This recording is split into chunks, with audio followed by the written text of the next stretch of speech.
Welcome to GK colony. இந்த படத்தில் இருக்கிறவரை பற்றி யாருக்காவது தெரியுமா? நிறைய பேருக்கு இவரை பற்றி தெரிஞ்சிருக்க வாய்ப்பில்லை. இவர் பேர் டசி நம்கியால். இவர் ஜம்மு காஷ்மீரில் கார்கில் பகுதியில் மாடு மேய்த்து கொண்டிருப்பவர்.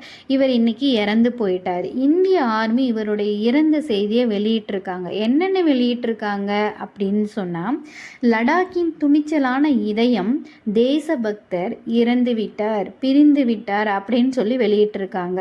அப்போது இந்திய இராணுவத்திற்கும் இந்த டசி நம்கியாலுக்கும் என்ன சம்பந்தம்? வாங்க வீடியோக்குள்ளே போய் பார்க்கலாம். இந்தியாவுக்கும் பாகிஸ்தானுக்கும் நிறைய எல்லை பிரச்சனை இருந்துக்கிட்டே வருது. அதில் கார்கிலை தன்வசப்படுத்தி கொள்ளணும் அப்படிங்கிறது பாகிஸ்தானுடைய எண்ணம். கார்கில் எங்களுடையதை நாங்கள் விட்டு கொடுக்க மாட்டோம் அப்படின்னு சொல்லி இந்திய இராணுவம் அதை தடுத்து கொண்டிருந்தது.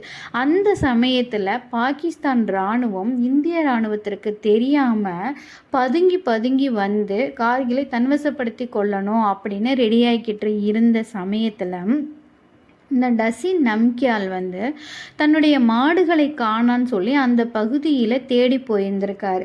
அப்போது பாகிஸ்தான் இராணுவ உடையில் வீரர்களை பார்த்த உடனே ஷாக் ஆகி இந்திய ஆர்மிக்கு இவர் நியூஸ் தெரிவிச்சிருக்காரு. பாகிஸ்தான் இராணுவ வீரர்கள் மாதிரி தெரியுது, அவங்க நம்ம எல்லைக்குள்ளே என்ன பண்ணிகிட்ருக்காங்க, அதை உடனே என்னென்னு பாருங்கள். நான் அவர் சொன்ன நியூஸை இந்திய இராணுவம் கொஞ்சம் கூட தாமதிக்காமல் உடனே இராணுவ வீரர்களை திரட்டி அந்த இடத்துல போய் பார்க்கும்போது தான் தெரிஞ்சது அது முற்றிலும் உண்மை.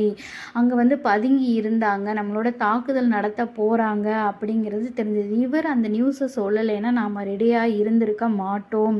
அன்னைக்கு கார்கில் போர் நடந்திருக்கும், ஆனால் அதில் நம்ம ஜெயிச்சிருப்போமா அப்படிங்கிறது உறுதி இல்லை. அப்போது இவர் சொன்ன அந்த நியூஸ் காரணமாக நம்ம எல்லோரும் ரெடியாகி அங்கே போனனால அவங்க தாக்குதல் நடத்தும் போது பதில் தாக்குதல் செய்ய நாமளும் ரெடியாக இருந்தோம். அதில் நாம் வின் பண்ணவும் செஞ்சோம். அந்த கார்கில் தன்வசமாக நம்ம வச்சுக்கிட்டோம். அவங்க தோற்று போயிட்டாங்க. அப்போது இந்த போருக்கு நான் ஜெயிச்சதுக்கு, இது நடந்ததுக்கு காரணமாக இருந்தது யாருன்னு கேட்டால் அந்த டசி நம்கியால் தான். அவர் இன்னைக்கு நம்மளை விட்டு பிரிந்து போயிட்டாரு.